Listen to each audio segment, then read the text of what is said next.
দশটা দিনে এত মানুষ কি করে এক জায়গায় আমরা আসতে পারলাম?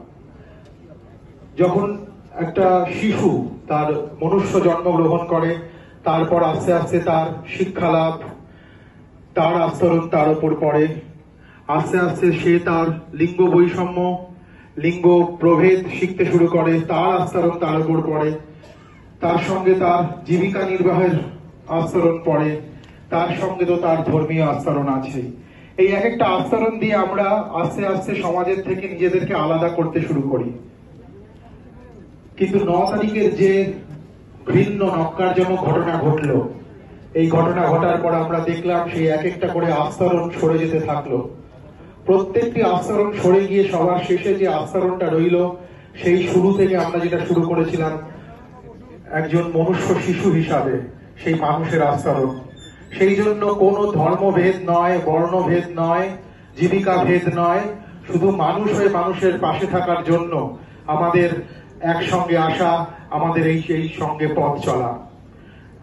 এইখানে এর আগেও একটা গণকনভেনশন হয়েছিল, ঠিক লালবাজার অভিযানের পরের দিন আমরা এখানে একটি গণকনভেনশন করি। আর আজকের গণকনভেনশন আমরা আরেকটু বড় আঙ্গিকে করতে চেয়েছিলাম, কিন্তু বিভিন্ন কারণে সেই পারমিশন আমরা পাইনি, বিভিন্ন ছলে বলে সেই পারমিশন আমাদের দেওয়া হয়নি।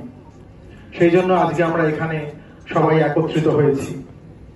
আমরা দেখলাম বেশ কিছুদিন ধরে বিভিন্ন ফতেয়া জারি করা হচ্ছে। আমরা ভাবলাম, যখন প্রথম শাসক শ্রেণী একটা ফতেয়া জারি করলো রাতের সাথী, যেখানে একটা মধ্যযুগীয় বর্বরতার পরিচয় দেয়া হলো যে মেয়েদের নাকি সন্ধ্যেবেলার পর কম কাজ করতে দেয়া হবে, আমরা দেখলাম আস্তে আস্তে সেই মানুষের সন্তানদের হাত থেকে সেই ফতেয়া চলে গেল দেবীর স্থানে। যেই দেবীকে সামনে রেখে আমাদের দুর্গোৎসব, আমাদের উৎসবে মেতে ওঠা, তাকেও সেই ফতেয়া ধরিয়ে দেয়া হয়েছে। তাকেও বলে দেয়া হয়েছে যে এই আপনি 5 জনের বেশি আসতে পারবেন না। তিনি হয়তো কৈলাসে এখন ভাবছেন যে 5 জন যদি যেতে হয় তাহলে 2টো মেয়েকে রেখে যাই এখানে, কারণ মেয়েগুলোকে নিয়ে গেলে যদি ওখানে গিয়ে নিরাপদে না থাকতে পারি, আমাদের লক্ষ্য করে তো রাত্রিবেলায় সব লোকেরা একত্রিত হবে, আবার ওখানে বলা আছে রাত্রিবেলায় মেয়েরা কাজ করতে পারবে না, তার থেকে বাবা মেয়ে 2টো থাক, বাকি আমরা সবাই যাই। কিন্তু কোনো ফতেয়া দিয়ে যেরকম দেবদেবীকে আটকানো যাবে না, ঠিক সেরকম আমাদের মানুষকে আটকানো যাবে না।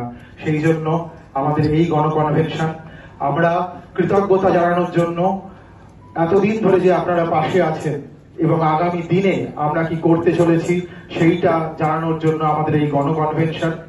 এই গণকনভেনশন শুরু হচ্ছে। আমাদের একটা ছোট্ট প্রতিবেদন আছে ওয়েস্ট বেঙ্গল জুনিয়র ডক্টর ফ্রন্টের তরফ থেকে। সেই প্রতিবেদনের পর আমাদের উদ্বোধনী সঙ্গীত দিয়ে মূল অনুষ্ঠান শুরু হবে। আসুন আমরা সেই প্রতিবেদনটি দেখি।